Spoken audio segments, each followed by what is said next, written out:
अस्सलाम वालेकुम hi friends welcome to boiling pot recipes நம்ம சேனலில் இன்றைக்கி இன்ஸ்டண்ட்டாக பண்ணக்கூடிய தோசை ரெசிபியும் அது கூட டேஸ்ட்டான சட்னியும் தான் பார்க்க போகிறோம்.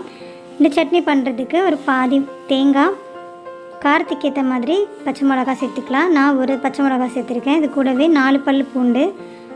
கண்டிப்பாக பூண்டு சேர்த்து பண்ணுங்கள், ரொம்பவே டேஸ்ட்டாக வாசனையாக இருக்கும் சட்னி. அது கூடவே 2 கைப்பிடி அளவுக்கு பொட்டுக்கடலை சேர்த்துட்டு தேவையான அளவுக்கு உப்பு சேர்த்துக்கலாம். அது கூடவே கொஞ்சமாக மல்லி இலை சேர்த்துக்கோங்க. மல்லி இலையும் கருவேப்பிலையும் மிக்ஸ் பண்ணி சேர்த்துக்கலாம், ரொம்பவே டேஸ்ட்டாக இருக்கும். இதை நல்லா கொரகொரப்பாக அரைச்சிட்டு அதுக்கப்புறமா தண்ணி சேர்த்துக்கோங்க, அப்போ நல்லா மையாக அரைஞ்சி கிடைக்கும். இப்போ நம்ம சட்னி ரெடி ஆகிடுச்சு. இப்போ ஒரு பவுலில் மாற்றிட்டு இதை தாளிக்கிறதுக்கு ஒரு 10லேருந்து 15 சின்ன வெங்காயம் சேர்த்துக்கோங்க. கடுகு, உளுந்து, கருவேப்பிலை, நம்ம சின்ன வெங்காயம் சேர்த்து நல்லா தாளித்து இதில் சேர்த்துக்கலாம். சின்ன வெங்காயம் இல்லை நீங்கள் பெரிய வெங்காயம் கூட சேர்த்துக்கலாம். இந்த வெங்காயம் சேர்த்து தாளித்து போட்டிங்கன்னா சூப்பராக இருக்கும். சட்னியோட வாசனை ரொம்பவே டேஸ்ட்டாக இருக்கும். இந்த சட்னி ட்ரை பண்ணி பாருங்கள். இப்போ நம்ம இன்ஸ்டண்ட்டான கோதுமை தோசை எப்படி பண்ணுறதுன்னு பார்க்கலாம். இதுக்கு ஒரு பவுலில் 2 கப் அளவுக்கு கோதுமை மாவு எடுத்துக்கலாம்.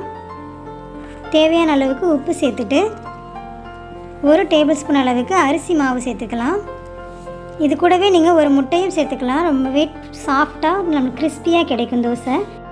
உங்களுக்கு முட்டை சேர்க்க விருப்பம் இல்லைனா அரிசி மாவு மட்டும் சேர்த்துக்கலாம். அப்படி இல்லைன்னா 2 டேபிள் ஸ்பூன் அளவுக்கு ரவை சேர்த்துக்கோங்க. அந்த ரவையுமே நைஸான ரவையாக பார்த்து சேர்த்துக்கோங்க. மாவெல்லாம் சேர்த்துட்டு நல்லா இந்த மாதிரி கலந்து விட்டுருங்க. உப்பு, அரிசி மாவும் நல்லா மிக்ஸ் ஆகிற மாதிரி கலந்து விட்டுட்டு அதுக்கப்புறமா தண்ணி ஊற்றி நம்ம மாவு நல்லா கரைச்சி எடுத்துக்க வேண்டியது தான். தோசை மாவு இல்லாத டைமில் நமக்கு டைம் இல்லை அப்படின்னா நம்ம கோதுமை மாவு இருந்துச்சுன்னா டக்குன்னு செஞ்சிடலாம். ரொம்பவே ஈஸியான ரெசிபி, டேஸ்ட்டாகவும் இருக்கும். நீங்கள் தக்காளி சட்னி கூட வச்சு கூட சர்வ் பண்ணலாம், ரொம்பவே டேஸ்ட்டாக இருக்கும். இப்போ நமக்கு மாவு ரெடி ஆகிடுச்சு. இந்தளவுக்கு கொஞ்சம் வாட்டரியாக வச்சுக்கோங்க, அப்போ தான் நமக்கு தோசை நல்லா கிறிஸ்பியாக கிடைக்கும். உங்களுக்கு ப்ளெயினாக சாப்பிட பிடிக்கலைன்னா பொடியாக நறுக்கின வெங்காயம், பச்சை மிளகா, கருவேப்பிலை, கொத்தமல்லி தழை அதெல்லாமே நறுக்கி சேர்த்துக்கலாம். டேஸ்ட் நல்லாயிருக்கும். இப்போ நம்ம தோசை கல் அடுப்பில் வச்சுக்கலாம். கல் நல்லா சூடானதுக்கப்புறமா ஊற்றுங்க. இன்னுமே கிறிஸ்பியாக வேணும் அப்படின்னா நீங்கள் இன்னும் கொஞ்சம் கூட தண்ணி ஆட் பண்ணிவிட்டு ஊற்றலாம், நல்லா மொறுமொறுன்னு கிடைக்கும். இப்போ நம்ம எண்ணெய் ஊற்றி 2 பக்கமும் வேக வச்சு எடுத்துட்டா சூப்பரான கோதுமை தோசை ரெடி ஆகிடும்.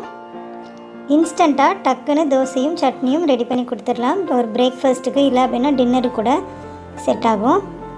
ட்ரை பண்ணி பாருங்கள்.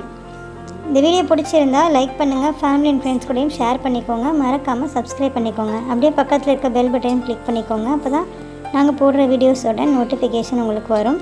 தேங்க்ஸ் ஃபார் வாட்சிங்.